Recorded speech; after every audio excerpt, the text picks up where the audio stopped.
Olá pessoal, sejam bem-vindos a mais um episódio do Capco Talks Podcast, o seu podcast para assuntos de tecnologia. A Capco é uma consultoria global que lida com diversos temas, especialmente em transformação digital.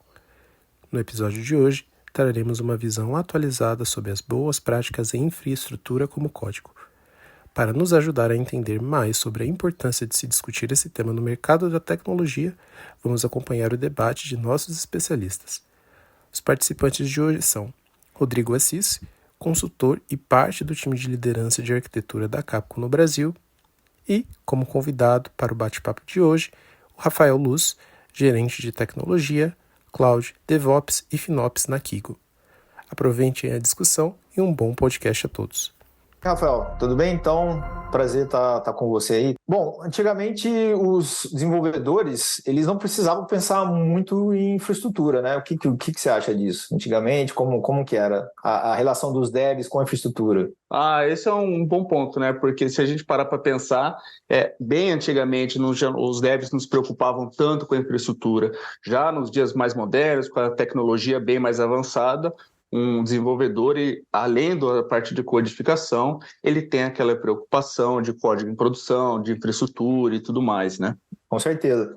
E aí, pegando um exemplo, né, prático aqui de arquitetura serverless, por exemplo, na nuvem, né? Se a gente pegar um exemplo de AWS Lambda, você acha que ele estaria mais aderente ao conceito de desenvolvimento de aplicações ou estaria mais associado ao conceito de infraestrutura, por exemplo? O que você acha? Bom, esse é um bom ponto, né? Estamos vendo que os devs estão cada vez mais criando valor comercial, ou seja, no foco, gerando valor agregado ao negócio, né? Esse acho que é o ponto decisivo da tomada de decisão, né? Sim, sem dúvida. E aí, a gente falando de inovação e modernização de aplicações, principalmente trazendo os workloads para a nuvem, né? Fica cada vez mais evidente o papel dos devs com relação à infraestrutura, visando acelerar a velocidade de entrega, né? Então, o papel dos devs é fundamental nesse sentido. E é por isso que essas ferramentas de AC, elas são essenciais. Para quê? Para capacitar esses devs, esses desenvolvedores, onde a equipe de infra ela vai definir as melhores práticas e regras, enquanto os devs eles vão fazer um uso de um modelo mais de autoatendimento de componentes de infra, né? Pois é. Eu vejo que esse modelo de abstração ele vai aumentando ao longo do tempo, porque no fundo, quanto mais processos automatizados a gente tem, mais dinâmico fica, mais um throughput, mais entrega de valor e o time to market, né? Eu acho que esse é o X da questão. Bacana, não, com certeza. E aí então, a gente vai falar de um conceito bem interessante hoje aí, né? Para a aplicação desse modelo de autoatendimento, que é a política como código. E qual que é a ideia? Exato. E qual que é a ideia? É implementar através de código as políticas que permeiam a cultura da nossa organização, sem que necessariamente os engenheiros precisem ter conhecimento dessas políticas. Então, elas cobrem literalmente qualquer coisa que pode ser analisada e verificada, né, na nuvem, por exemplo. Segurança, como que eu garanto que os bancos de dados não estejam abertos para a internet, por exemplo. Conformidade, eu quero garantir que os endpoints eles sigam um padrão de segurança para a infraestrutura, né? É um custo, né, que uma implementação prestes a ser feita, ela não exceda o orçamento de uma equipe, e a gente vai ter uma arquitetura de referência mais tarde sobre isso, a gente vai falar sobre isso, e melhores práticas. Exemplo, eu quero que todos os meus recursos eles estejam tagueados, seguindo uma determinada convenção da minha equipe. Uhum. E durante todo o podcast, hoje a gente vai falar bastante sobre isso, a gente vai trazer alguns casos de uso interessantes aí sobre política como código, então não percam, fiquem ligados aí que vai ter bastante coisa interessante hoje. Legal, Rodrigo. Você tocou 2 pontos aí super interessantes, a questão de política como código, a questão de tagueamento, de recursos. Inclusive, assim, são 2 pontos que eles estão dentro, fazem parte do nível de maturidade de DevOps e principalmente de FinOps, né? Hoje, quando a gente fala muito em Cloud Migration, tem que ter a preocupação de um bom tagueamento, preocupação com os custos, ou seja, a gente está falando, permeando assuntos de FinOps nesse caso. Ou seja, tenho certeza que esse assunto aqui hoje, nosso bate-papo vai ser bem interessante. Mas, Rodrigo, conta um pouquinho para a gente aqui os benefícios do IAC, para a gente bater um papo. Opa, simbora. Bom, provisionamento manual da infraestrutura, quando a gente está modernizando as nossas aplicações para nuvem, ele é arriscado, certo? Pouco eficiente e difícil de escalar. E o erro do operador é inevitável, em algum momento vai acontecer. Algumas pessoas elas criam logs de auditoria para dar visibilidade a essas ações do usuário, isso ajuda, porém ainda fica difícil de diagnosticar algumas falhas. E aí a nossa infraestrutura ela pode ficar num estado inconsistente. E aí o que é a infraestrutura como código? É o gerenciamento da infraestrutura através de arquivos de configuração. Tudo isso de maneira segura, consistente e repetível. São as configurações de recurso que a gente pode versionar, reutilizar e compartilhar. Tá? E aí a gente vai trazer duas ferramentas que são as ferramentas mais amplamente adotadas no mercado atualmente. A gente vai falar bastante dessas ferramentas, que é o Terraform e o CloudFormation. Essas duas ferramentas, elas utilizam uma abordagem declarativa. O que é a abordagem declarativa? O provisionamento automatizado da infraestrutura que vai descrever o estado final desejado da minha infra. E ela tem uma abordagem um pouco diferente da imperativa. O que é imperativa? Eu vou executar vários procedimentos e mudanças até alcançar esse estado desejado. Então, tem essa diferença aí. E quais são as vantagens de utilizar a IAC? Né? IAC, quando eu falar IAC, vamos entender infraestrutura como código. Primeiro, a padronização de processos.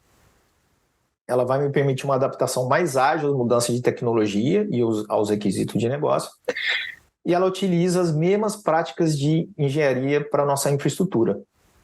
Tá? Ela vai me permitir também um aumento na eficiência operacional, onde os arquivos de configuração que são usados, eles são uma única fonte de verdade. Então, isso permite eliminar erros humanos ou eventuais discrepâncias decorrentes de várias configurações. Outra vantagem é a implementação da automação de infraestrutura na nuvem baseada em código, porque ela aumenta bastante a qualidade e velocidade das operações de negócio e visa também acelerar o time to market. Além de reduzir custos, mantendo também segurança e excelência na entrega.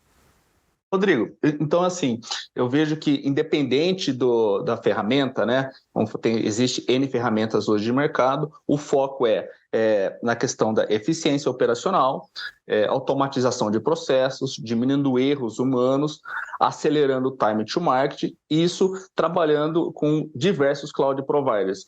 Hoje a gente tem os principais, vamos falar ali, tem a AWS, Google, Amazon, Oracle, IBM, enfim, e essas ferramentas trabalham com todas elas, aumentando essa eficiência, aumentando o time to market, onde os desenvolvedores eu vejo que, além da parte de codificação de fato do sistema, do software, também podem se preocupar com essa questão da infraestrutura. E vice-versa também é verdadeiro. Hoje, um cara de infraestrutura, um bom analista de infraestrutura, não somente a infra, ele também conhece um pouco do código, porque ele desenvolve aquelas questões de infra as a code que você está comentando e também tem alguns soft skills e hard skills relacionados a código de fato, ou seja, é uma combinação propícia para os momentos que a gente vive hoje dessa parte de cloud migration, essa nuvem moderna e tudo mais, correto?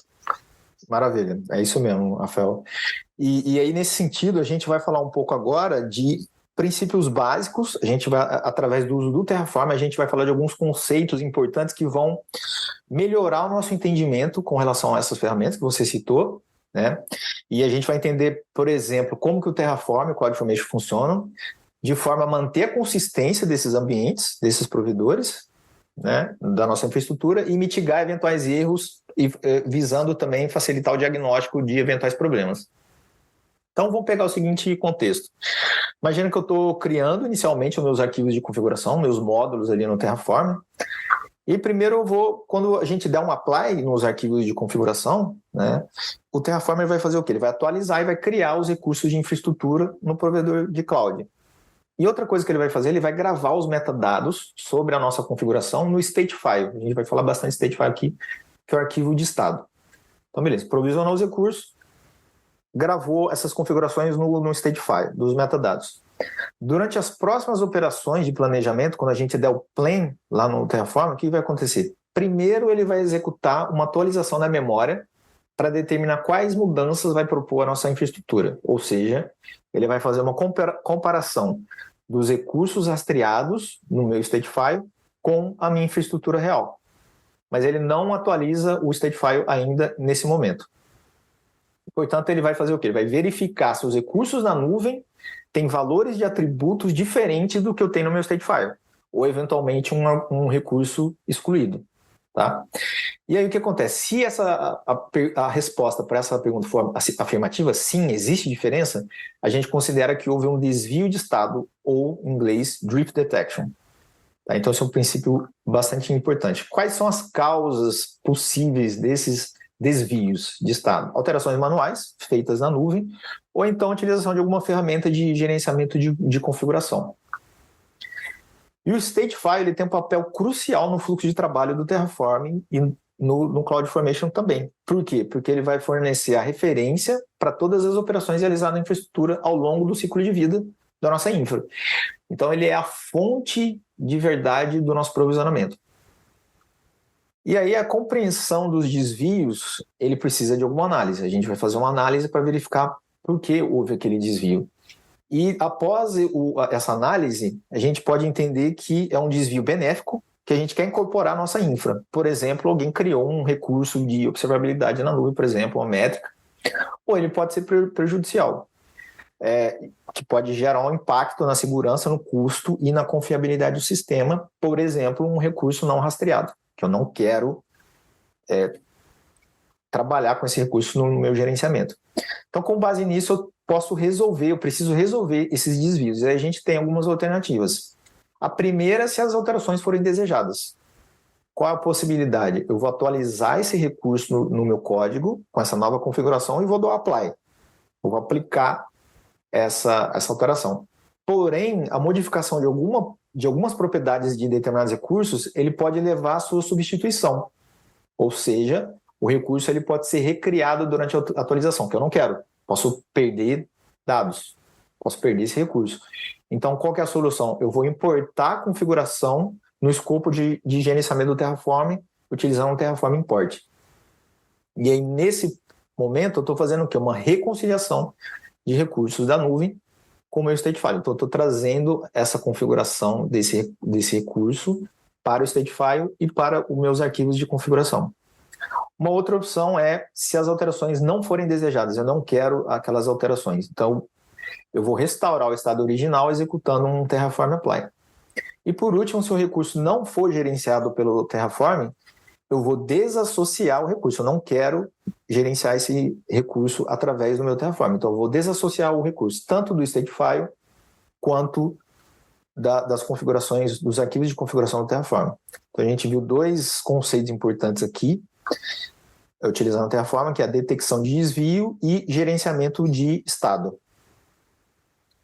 Legal, Rodrigo, perfeito. Eu vejo que a gente está tratando assuntos extremamente técnicos, mas super importantes no dia de hoje, quando a gente está pensando em uma automação de infraestrutura, automação de processos, aumento de ganho operacional, eficiência, enfim, é bom que os nossos ouvintes compreendam muito bem esses pontos, né, que você comentou agora, né, do Terraform ali e tudo mais. E ao longo do caminho aqui, ao longo do nosso bate-papo, você vai trazendo cada vez mais insumo e exemplos, né? É bom depois a gente vai trazer alguns casos de uso onde cada um desses pontos que estão sendo comentados aqui foram aplicados no dia a dia de projetos de fato, trazendo ganho e tudo mais, correto? Show, maravilha, é isso mesmo. Esses princípios eles vão ajudar a gente a manter a nossa infraestrutura em um estado mais consistente também, né? Então, por isso que a gente está trazendo esses princípios básicos. Perfeito. E aí a gente vai falar de outros princípios básicos de infraestrutura através do uso do CloudFormation.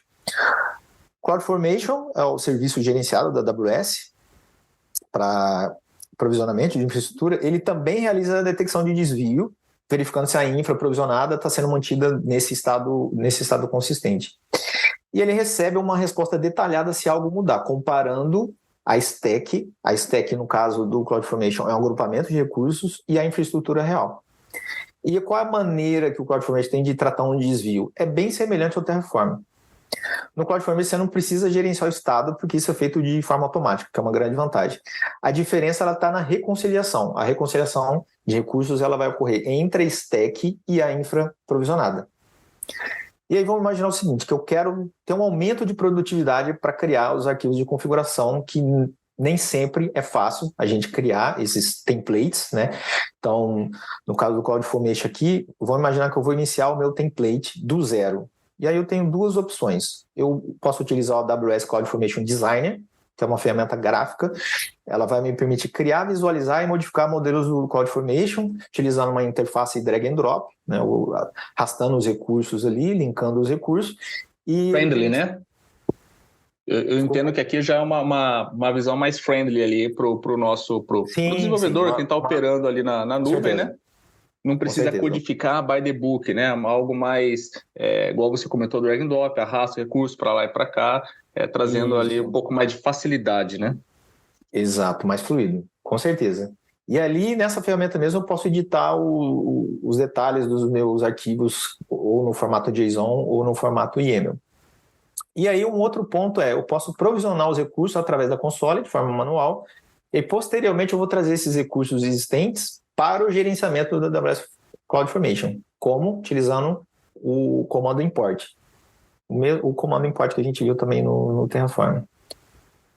Agora vamos imaginar um outro cenário, que eu tenho uma aplicação que roda em várias instâncias EC2 e eu quero evitar que ocorram diferenças da infraestrutura e configurações com relação a essas instâncias.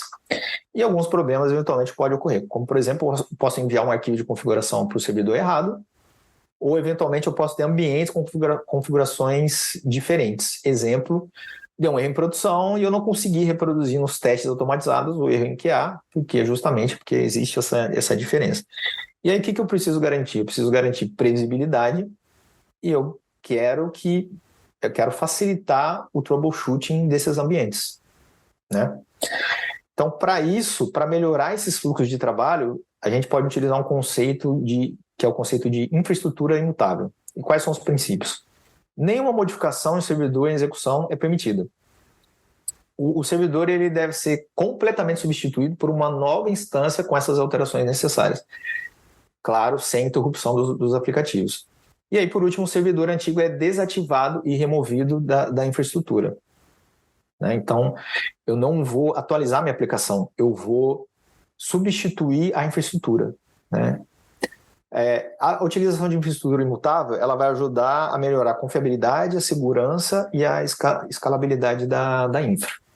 Tá? Rodrigo, aqui então basicamente é igual a gente comentou no início do nosso podcast, a gente está falando exatamente de duas ferramentas de infraestrutura como código. Uma é o Terraform, uma ferramenta open source, muito difundida no mercado, gerida ali pela HashiCorp, que você pode utilizar ela para diversas cloud providers, tá certo? E aqui a gente está falando, igual você comentou agora, do CloudFormation, uma ferramenta exclusiva da AWS.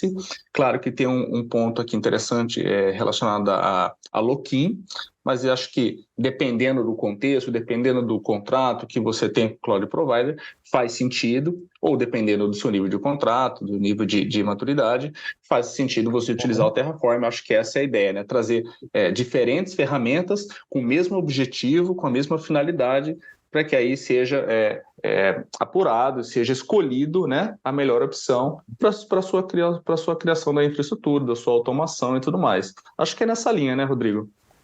Sim, não, com certeza. E aí a gente vai analisar alguns fatores e critérios, como você falou, para entender qual seria a melhor ferramenta que a gente vai usar para cada contexto. E aí, Rafael, eu queria que você, se você pudesse aí, por favor, trazer um caso de uso do CloudFormation que você tem aplicado aí em algum momento, por favor. Perfeito, legal, vamos lá.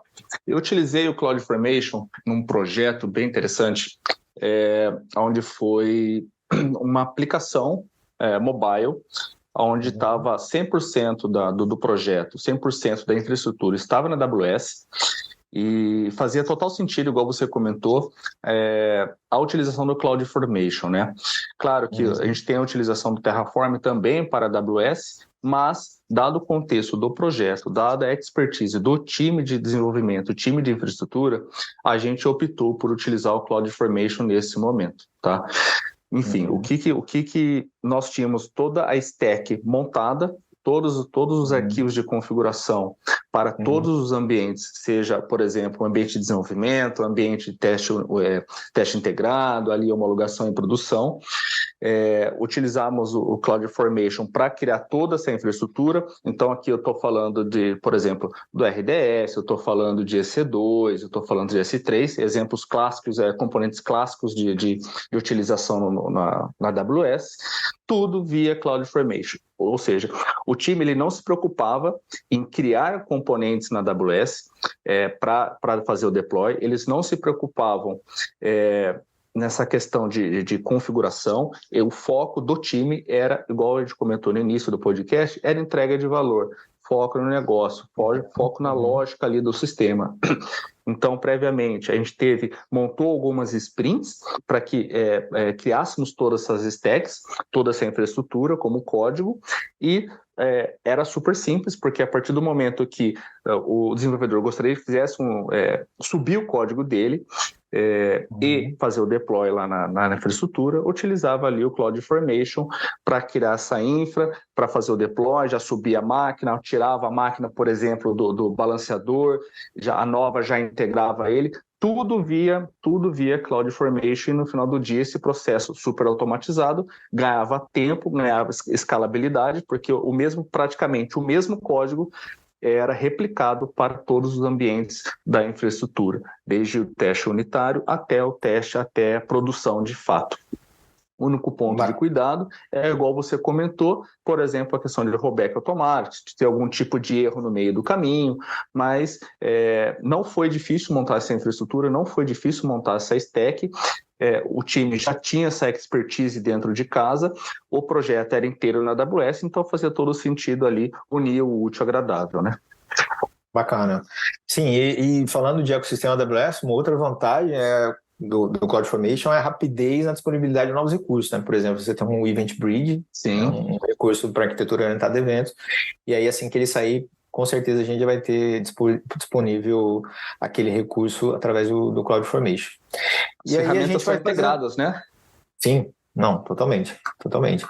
E aí, fazendo um resumo da escolha, né, entre CloudFormation e Terraform, qual é a melhor ferramenta? Então, essa escolha ela vai ser baseada em vários critérios, requisitos específicos do projeto, conjunto de habilidades, conforme você falou, da equipe, fluxos de trabalho existente. Então, muitas organizações também elas usam uma combinação de ambas as ferramentas para aproveitar os pontos fortes de cada uma nos seus ambientes e avaliar a melhor estratégia de infraestrutura para a sua aplicação.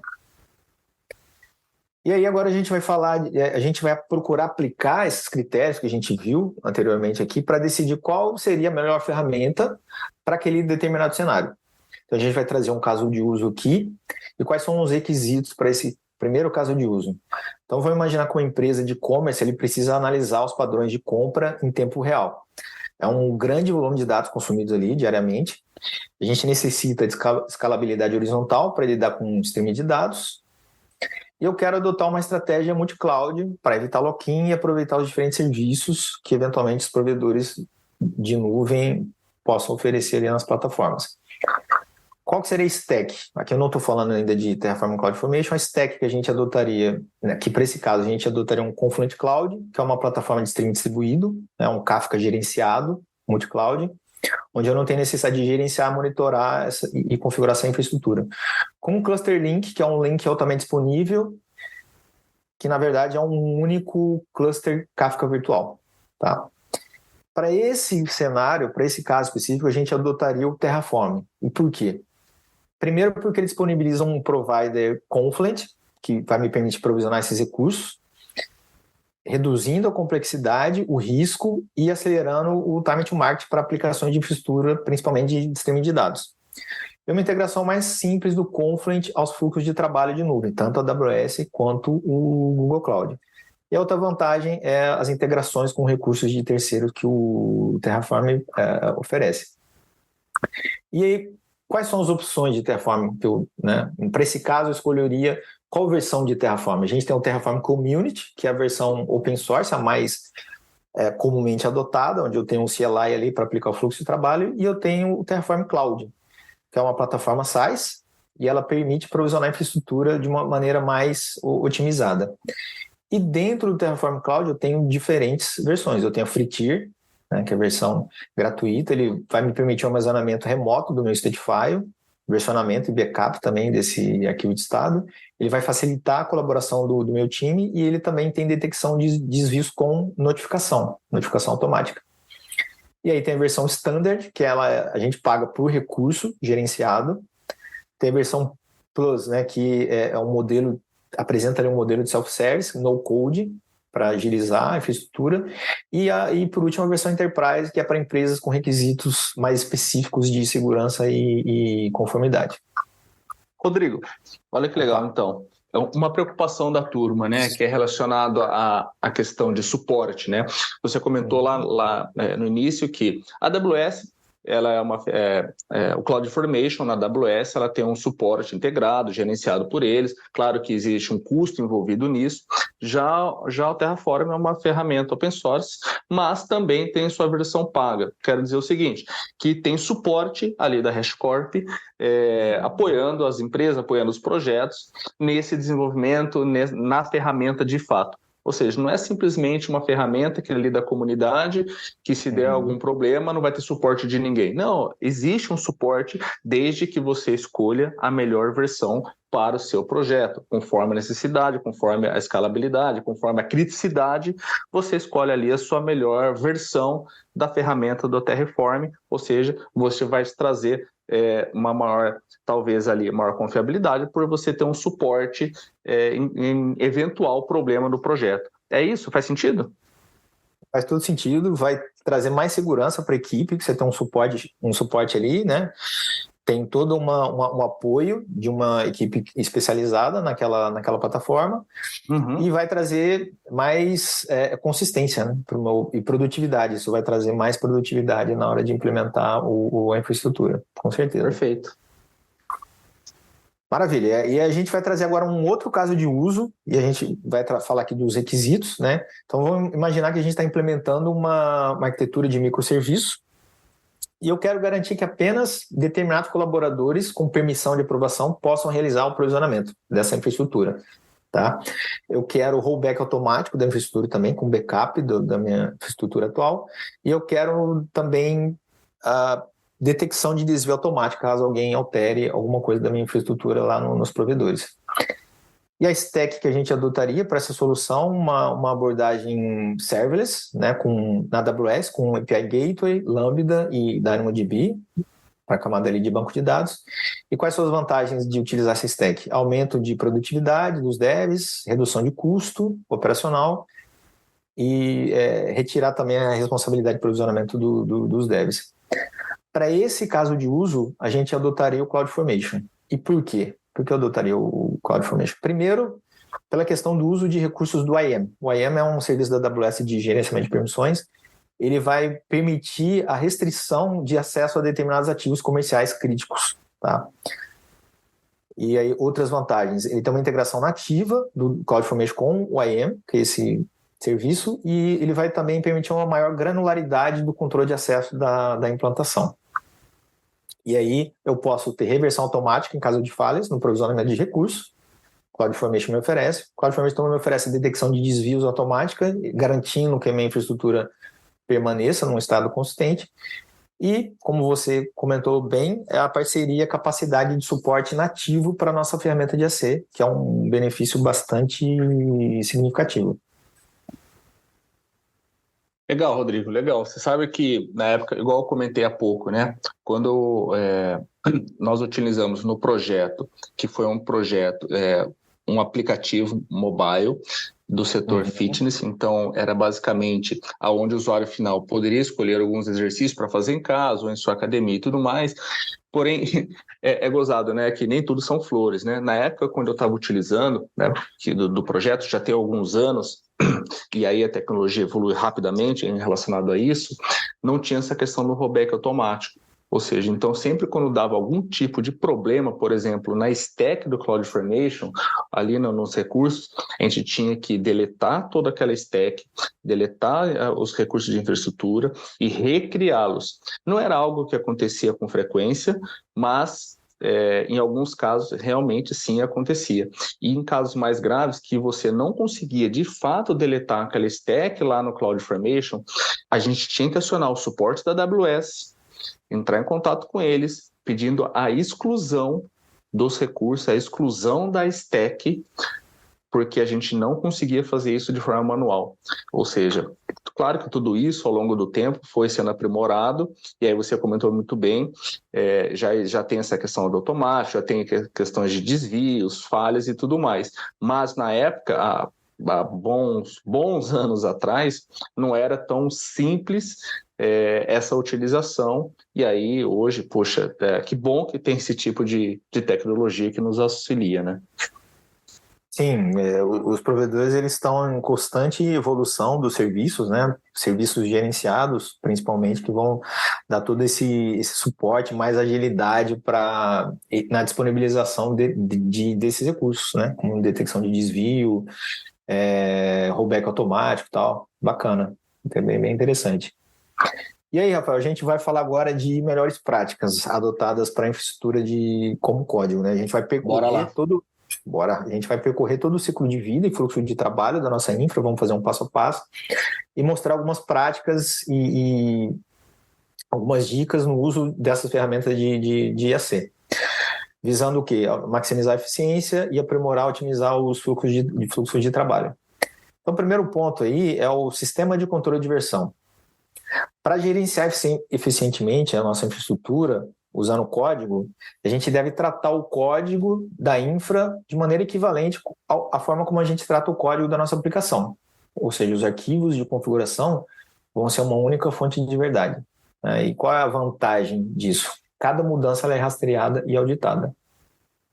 E aí a gente vai aplicar as melhores práticas de engenharia à nossa infra, através de revisão de código, testes automatizados, e eventualmente reverter para uma versão anterior se a gente encontrar algum problema naquela aplicação. E os sistemas de controle de versão, eles vão adicionar mais previsibilidade e mais visibilidade para o nosso processo de gerenciamento da infra, além de ser uma fonte fidedigna de documentação. Eu não preciso ter outras documentações. O meu código em si de infra as a code, ele já é uma fonte bastante verossímil de documentação. E aí, falando de outro ponto, melhores práticas, identificar componentes reutilizáveis. Quando a gente identifica coleções de recursos que eu vou provisionar de forma repetida, né, eu posso criar componentes reutilizáveis que estejam de acordo com as melhores práticas e diretrizes de segurança da minha empresa. E quais são as vantagens de implementar essa componentização de coleções de módulos ou stacks? Ela vai me permitir reduzir o tempo de provisionamento e vai oferecer aos engenheiros uma maneira configurável de implantar esses recursos que são comumente utilizados. E aqui a gente vai aplicar o princípio de DRY, que é o princípio de Don't Repeat Yourself, né? Não repetir código. E a criação de uma infraestrutura mais modular, ela incentiva o desacoplamento entre os serviços, aplicando aqui a separação de responsabilidades. Ela vai agrupar os recursos que estão logicamente mais relacionados, permitindo ter uma maior coesão desses módulos, e vai implantar com mais eficiência, reduzindo os custos e dependências que eu tenho do sistema. E os módulos e as stacks, módulos Terraform, stacks CloudFormation, eles podem ser armazenados e versionados no Git, por exemplo, no S3 da AWS, ou então no Terraform o módulo Registry, que é o repositório de módulos publicados e aprovados do Terraform. E também isso vai permitir o quê? Uma maior colaboração entre as equipes. Uma vez criada a nossa infra, nós não podemos mais modificar sem incrementar a versão. Então, isso é o quê? A aplicação do princípio que a gente viu anteriormente de imutabilidade. Para cada módulo do meu provisionamento, eu vou definir de forma minuciosa as entradas e saídas e vou documentar. E aí eu estou fazendo o quê? Eu estou registrando os contratos que eu tenho entre esses módulos. À medida que eu vou escalando esses meus recursos provisionados, o gerenciamento de uma única stack, que é um conjunto de recursos, ele pode ser mais trabalhoso e demorado. Vai ficar muito grande. E aí, como que eu organizo? Como que eu vou agrupar esses recursos por stack? De forma que eles sejam configuráveis de maneira mais independente. Existem 2 tipos de estrutura mais comuns para organizar esse recurso. O primeiro é uma arquitetura em várias camadas, e a segunda é uma arquitetura orientada a serviços, onde eu tenho uma organização dos meus problemas de negócios de maneira mais verticalizada.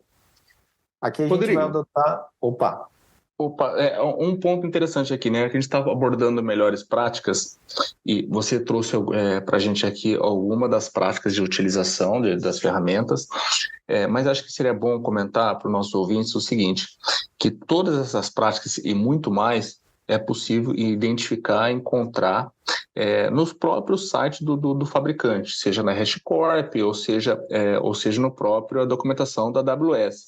E também no GitHub. GitHub traz inúmeras documentações de ambas ferramentas, que ali, e não só documentações, mas exemplos que a própria comunidade traz para a gente. Isso traz uma melhor, acelera de repente algum ponto que você tem de dúvida, acelera algum módulo que você estava pensando em criar, alguém já criou isso em algum momento, já teve essa necessidade. Então, a gente tem uma vasta documentação, bem clara, bem tranquila de ser utilizado, cada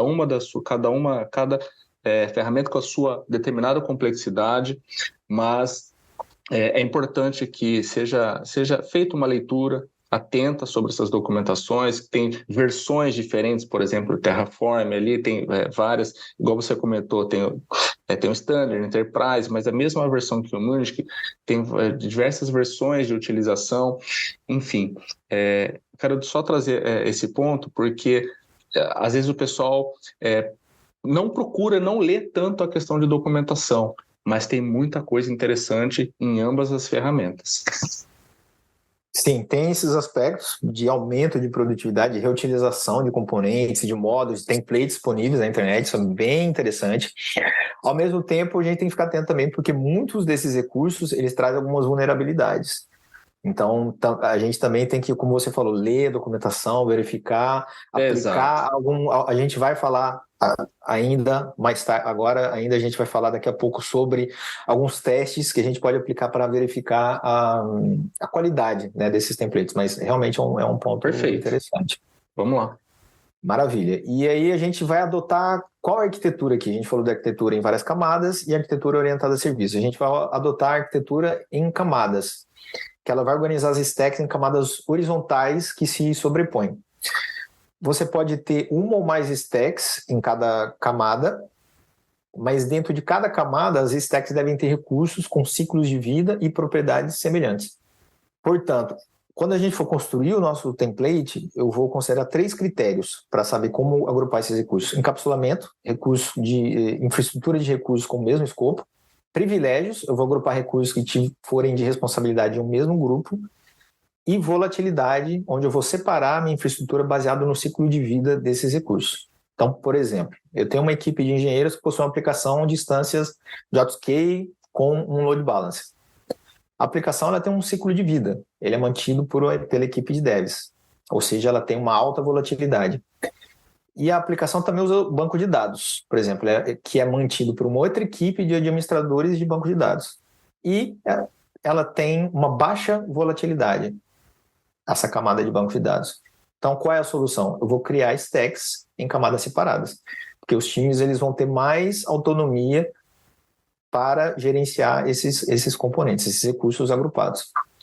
Após a equipe de produtor escrever e testar esses templates, a gente vai importar esses componentes para o registro privado e vai anunciar a disponibilidade aos membros da equipe para consumo. E aí, nesse sentido, a construção de módulos ele permite criar um catálogo de componentes de infraestrutura. E aí, eventualmente, eu posso usar plataformas como Backstage, por exemplo, para facilitar a descoberta e o consumo desses módulos pelos devs. E isso tem total aderência com o conceito de engenharia de plataforma. Por quê? Porque ele me oferece um modelo de autoatendimento e vai entregar essa infraestrutura como produto, que é um item bastante interessante. E agora a gente vai partir para DevOps. A gente vai falar um pouco de DevOps. DevOps é um conjunto de práticas que permitem implementar essa cultura de automatização e monitoramento do ciclo de vida da nossa infraestrutura. E a automação dessa infra é um dos pilares das práticas de DevOps. E por quê? Porque ele ajuda as empresas a alcançarem maior eficiência e colaboração, acelerando o desenvolvimento e a entrega de software. E trazendo um pouco esse conceito no contexto de IAC, o que eu preciso fazer? Eu preciso integrar as ferramentas e componentes de IAC com a minha pipeline de CI/CD. Por exemplo, quando alguma alteração foi feita na minha infra, né, eu vou adicionar testes automatizados para esses componentes de IAC. E aí uma estratégia bem interessante que a gente pode utilizar é o quê? É encurtar o ciclo de feedback para melhorar a velocidade de entrega. Ou seja, eu vou testar antecipadamente para prever falhas que eventualmente possam ocorrer. E quais são as vantagens? É reduzir o tempo de espera de uma eventual falha e eu vou aumentar também o nível de confiança e trazer mais valor para o negócio. Tá? E como que eu reduzo esse ciclo de feedback? A implementação de IAC ela ocorre através de código. Como qualquer outro projeto de desenvolvimento de software, o teste ele é fundamental.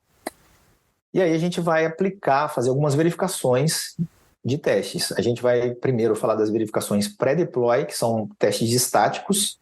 Aqui eu estou aplicando o teste da minha infraestrutura antes de provisionar esses recursos. E eu posso verificar, por exemplo, se o conteúdo do arquivo ele atende a determinados critérios, por exemplo, de legibilidade, formato, nome de variáveis, por aí vai. E aqui a gente tem um exemplo que é a integração do Linter, que é uma ferramenta que tem tanto para Terraform quanto para CloudFormation, aos nossos pipelines de CI/CD. Ele vai tentar capturar alguns erros de APIs relacionados aos provedores de cloud.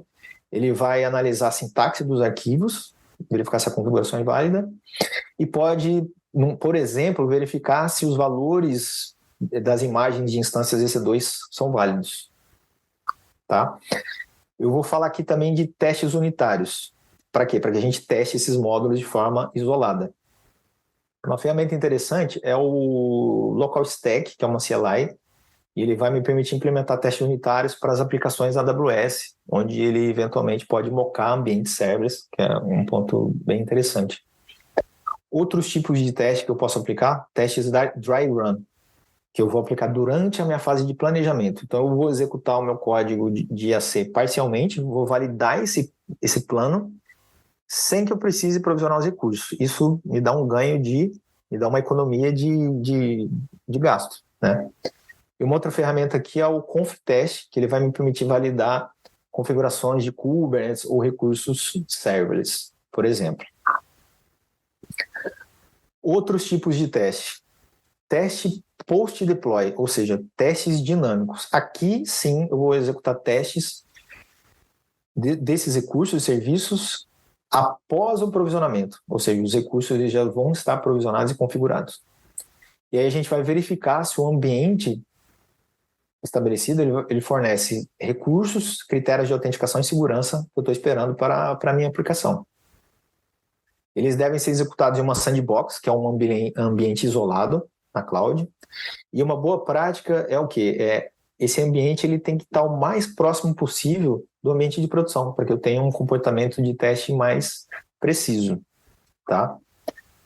E aí eu vou executar um passo a passo aqui. Primeiro eu vou realizar o apply no meu ambiente sandbox, vou provisionar os recursos e vou verificar se tudo funciona conforme esperado. Vou coletar recursos, vou monitorar. E aí, tudo dando certo, eu vou fazer o quê? Eu vou destruir os meus recursos dessa sandbox. Outros testes que eu posso aplicar na minha infraestrutura. Teste de integração, vou aplicar no meu ambiente de teste. Eu vou testar os módulos que possuam ali alguma dependência entre eles para obter resultados específicos. Aqui eu posso usar uma ferramenta chamada TerraTest, que é uma biblioteca em Go. Ele vai me permitir implantar os recursos, fazer a validação e também depois destruir essa infraestrutura. Por exemplo, eu posso provisionar um Cloud Run no GCP, é um serviço em container, e verificar se esse container retornou um endpoint, por exemplo. E aí, após a aplicação desses testes de integração, se eu verificar se está tudo ok, aí sim que eu vou aplicar essa minha infraestrutura em produção. E por fim, a gente vai falar dos testes de ponta a ponta, que são onde eu vou testar as funcionalidades críticas do negócio, da minha aplicação, e eu vou executar esses testes de ponta a ponta na minha infra justamente em produção. E eventualmente eu vou ter um custo maior, porque realmente aí eu preciso provisionar e ter um fluxo de trabalho completo para gerar os resultados desses testes ponta a ponta. Um exemplo Rodrigo, aqui... Opa! Desculpa, Rodrigo, mas eu tranquilo. queria comentar um ponto interessante que você está reforçando aqui, que havíamos comentado sobre o quão importante é a infraestrutura como código no nível de maturidade do projeto, nível de maturidade do DevOps em si, dessa aderência dessa cultura, né? Veja que, aí você citou um outro ponto, engenharia de plataforma, né? Olha só, quantos testes integrados, testes de infraestrutura, testes unitários, vários testes de integração, baseado na infraestrutura como código, nos módulos que estão sendo implementados. Isso tudo tem relacionamento direto com a infraestrutura e com o código. Ou seja, o quão mais importante o desenvolvedor souber a infraestrutura como código, mais autonomia ele vai ter também, mais skills ele vai estar adquirindo e trazendo mais maturidade ao projeto que está sendo implementado, ou seja, acelerando também, não menos importante, a questão do time to market. Ou seja, tem total sinergia com a questão de maturidade que comentamos lá atrás. Não, com certeza, maturidade dessa equipe que vai implementar esses componentes, que vai disponibilizar esses componentes, que vai permitir a adoção, né? E também permitir a capacitação, porque esses times, como você comentou, os devs, eles têm que estar capacitados para ter essa maturidade justamente para a adoção desses fluxos de trabalho que a equipe de plataforma vai implementar, né? E aí, legal. Inclusive, a gente vai falar também mais para frente um pouco melhor sobre essa parte de modelo operacional, né? Perfeito. Bom, vamos agora falar de segurança, que é um outro ponto interessante aqui de melhores práticas. Muitos desses templates de AC, né, Rafael, inclusive que você tinha comentado que estão disponíveis aí na internet, eles podem trazer algumas vulnerabilidades de segurança ou estar implementando as configurações de maneira incorreta. Isso pode levar eventualmente a downtime de aplicação, exposição de dados, enfim. E uma prática aqui interessante é a utilização do DevSecOps, que é um passo posterior ao DevOps, onde a gente vai justamente aplicar uma cultura de conscientização de segurança, onde essa segurança ela tem que ser testada e monitorada de forma contínua. E uma boa prática, por exemplo, é o gerenciamento de credenciais, né? Minha infraestrutura precisa guardar as credenciais de acesso às APIs dos provedores. E aí eu vou usar integração de alguns serviços, como por exemplo a HashiCorp tem um Vault, e o AWS tem um Secret Manager, que vão me ajudar a identificar esses secrets com segurança, armazenamento e identificação. O Vault, por exemplo, ele tem uma feature bem interessante, que ele permite gerar secrets dinâmicas que podem ser revogadas após o uso, né? São credenciais de curto prazo. Uma ferramenta bastante interessante que a gente pode utilizar é o Checkov, que é uma ferramenta de política como código, onde ele vai me permitir, política como código, ele me permite codificar definições e regras, né, de políticas. E ele vai verificar as configurações incorretas que eventualmente eu tenho no meu modelo de AC. Ele pode ser usado tanto para o Terraform quanto para o CloudFormation, e o objetivo é o quê? Validar problemas de segurança e de conformidade. Ele roda numa forma CLI, mas roda num container Docker também. E outro recurso muito bacana que o Checkov tem, ele permite uma integração com o ChatGPT, né, onde o ChatGPT ele vai fornecer sugestões de código para uma correção de uma vulnerabilidade que ele tenha eventualmente encontrado. Outra ferramenta bacana é o AWS Security Hub, que é um serviço da AWS, que ele permite automatização e verificação de certas práticas de segurança recomendadas, onde ele emite alerta de segurança de forma centralizada. Por exemplo, ele pode alertar se tem algumas instâncias sendo usadas para mineração de Bitcoin, por exemplo. E agora a gente vai trazer um princípio bastante importante para dentro da infraestrutura como prática, que é o princípio de permissão de privilégio mínimo. E o que quer dizer isso? É conceder apenas as permissões necessárias para a execução de uma determinada tarefa específica. Então, vou imaginar o seguinte, que eu quero aplicar os meus modelos de AC, eu quero aplicar os meus templates de AC na AWS. Eu preciso saber quais são as permissões mínimas para essa aplicação. Como que eu faço isso? A gente vai trazer um caso de uso aqui. Então, qual é o passo a passo? Primeiro, eu vou criar essa stack na AWS. Após a criação dessa stack, eu também vou deletar essa stack. Vocês vão entender por quê. E aí eu vou identificar os logs do CloudTrail. CloudTrail é o serviço da AWS que monitora e registra as atividades de infra. Então eu vou coletar as ações de política de permissões para o CloudFormation que forem identificados, que estão lá registrados no CloudTrail a partir da criação de stacks e destruição. Então, em posse dessas ações de política, de permissionamento, eu vou gerar 2 templates distintos.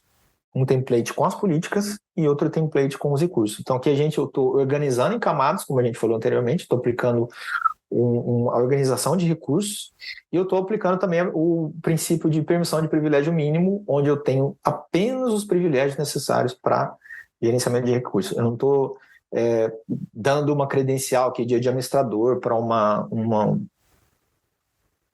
conta específica para algum usuário poder realizar esse permissionamento. Beleza? Bom, e agora a gente vai falar de um pouco de governança. Quando eu estou migrando os meus workloads para a nuvem, eu posso aplicar aqui o conceito de política como código, que a gente falou, que vai permitir a automatização do gerenciamento da nossa infra, garantindo o quê? Avaliação e gestão adequada dos riscos, tanto com relação à tolerância quanto com relação à mitigação desses riscos. E ao aplicar os modelos de IAC, eu posso verificar se eles estão em conformidade com as políticas de governança da minha empresa. De preferência, sem nenhum atrito para os desenvolvedores. Tá? Então, um exemplo aqui. Como parte de uma pipeline CI/CD, eu posso interromper a implantação se eu verificar que tem recursos que não são compatíveis, né, com aquele meio ambiente, com essas políticas de governança. E eu posso também verificar recursos que por sua vez, são obrigatórios para aquela implantação. E uma boa prática é o quê? É ter um processo justamente de governança como código, onde eu vou definir regras do que é considerável seguro e aceitável em escala, e eu vou aplicar essas regras de maneira automática durante o meu provisionamento. E aí uma ferramenta aqui da AWS que a gente gostaria de citar é o CloudFormation Guard. É uma ferramenta de CLI, de código aberto, e ele fornece uma linguagem de política como código para definir essas regras que a gente comentou. Um exemplo que eu posso criar uma regra para garantir que os usuários sempre criem buckets no S3 de forma criptografada, por exemplo. Posso ter essa assertividade. Um outro mecanismo que a gente gostaria de falar, de política com código, é o Open Policy Agent, que é o OPA, né? Então, ele utiliza uma linguagem padrão para toda a minha stack, todas as camadas ali. E a gente vai trazer um caso de uso aqui, onde eu gostaríamos de falar sobre um princípio que é o Blast Radius. O que é o Blast Radius? É o impacto dos danos que, eventualmente, uma falha ou o erro pode causar na minha infraestrutura.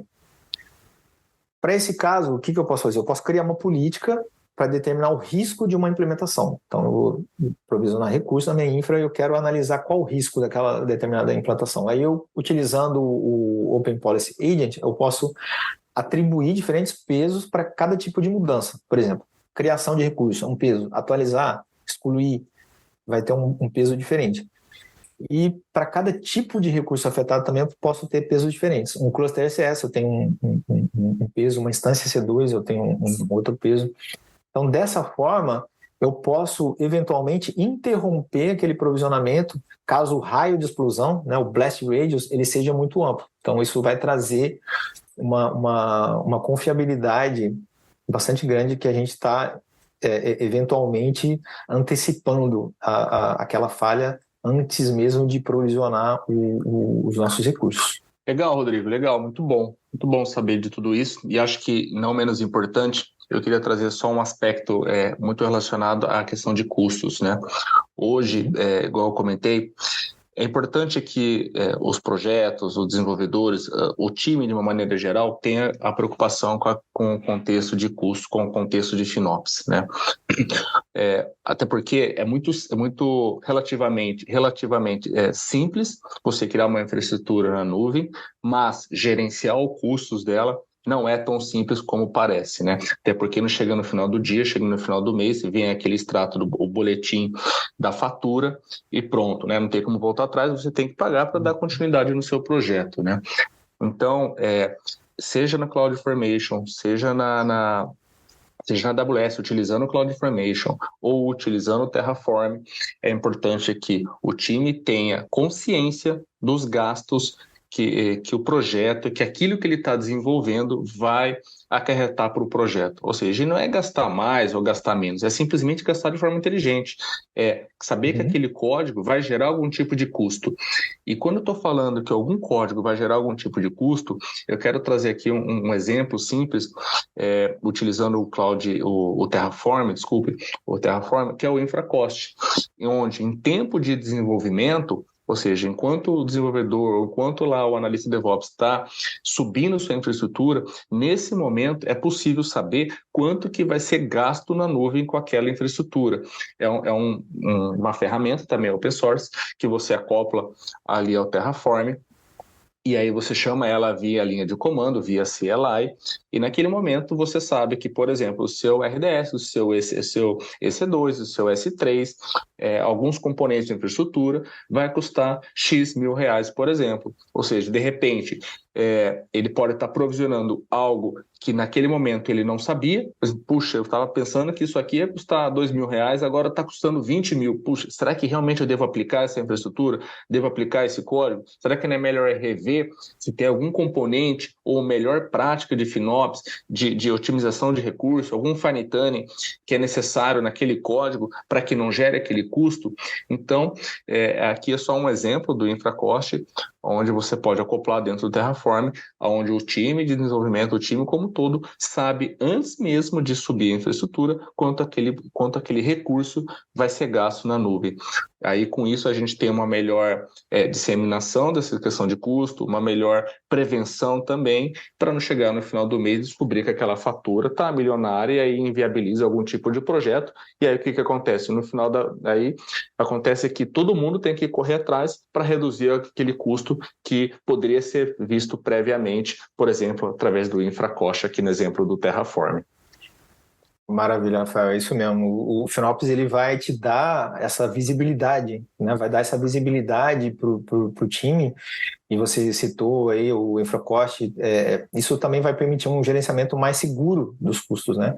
Perfeito, isso mesmo. Dar-lhe uma assertividade maior para o time, inclusive para a tomada de decisão. Não vem a surpresa, também, né? Não vem aquela surpresa. Exato. No final do mês, né? É importante que o time tenha consciência daquilo que está sendo gasto, em tempo de desenvolvimento ainda. Bom, Rafael, o papo tá bom, mas a gente está praticamente indo para a reta final. E quando a gente estabelece essa cultura de automação, a gente precisa estar refletindo constantemente sobre os procedimentos operacionais que a gente vai adotar à medida que a nossa infra tá evoluindo. E aí, nesse sentido, uma implementação bem-sucedida de ferramentas, fluxo de trabalho, processo, ele requer o quê? Colaboração e comunicação entre as equipes.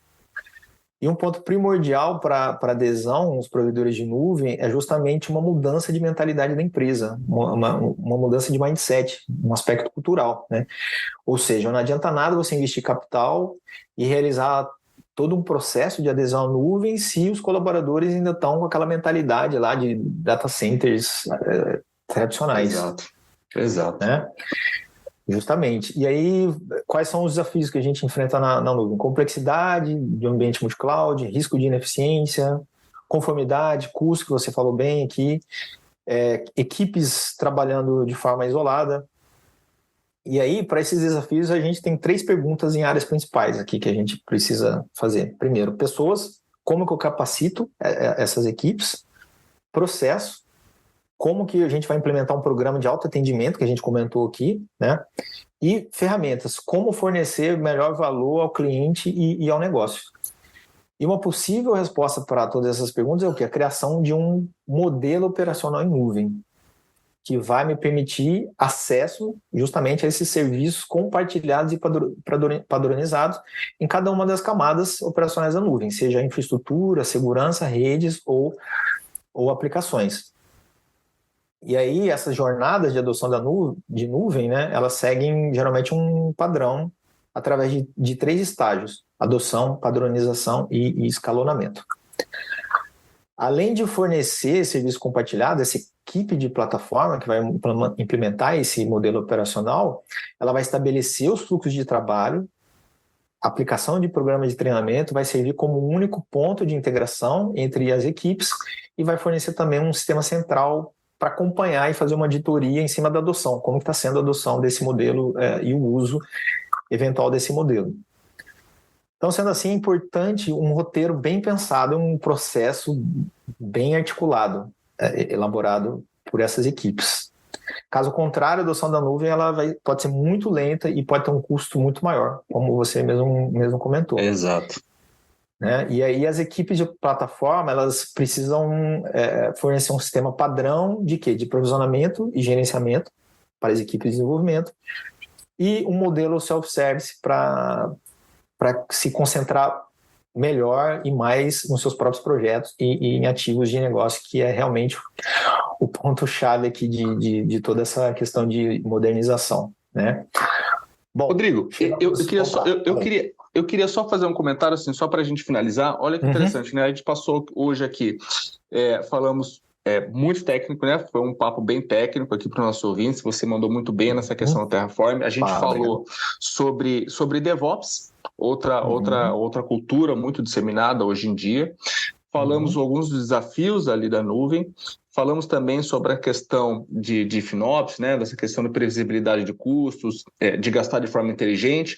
Ou seja, olha quanto assunto aqui para os nossos ouvintes de qualidade importantes e utilizados dentro das empresas, dentro dos projetos, né? Desde a sua infraestrutura como código, adoção de uma cultura de DevOps, com um gasto de custo inteligente e essa jornada para a nuvem, que é um grande desafio. Não é de hoje esse desafio, mas ela continua sendo, dada a complexidade de algumas ferramentas, dada a complexidade de alguns projetos, mas falamos muito e espero que todos tenham gostado bastante do nosso papo e, enfim, eu creio que é isso, Rodrigo. Foi um prazer enorme estar aqui contigo, batendo esse papo. Acho que chegamos ao fim, né? Sim, com certeza, Rafael. Queria agradecer você também aí, foi bastante bacana o papo e que a gente tá disponível aí para bater um papo, trocar uma ideia, tirar dúvida, eventualmente que vocês possam ter alguma sugestão, alguma crítica também.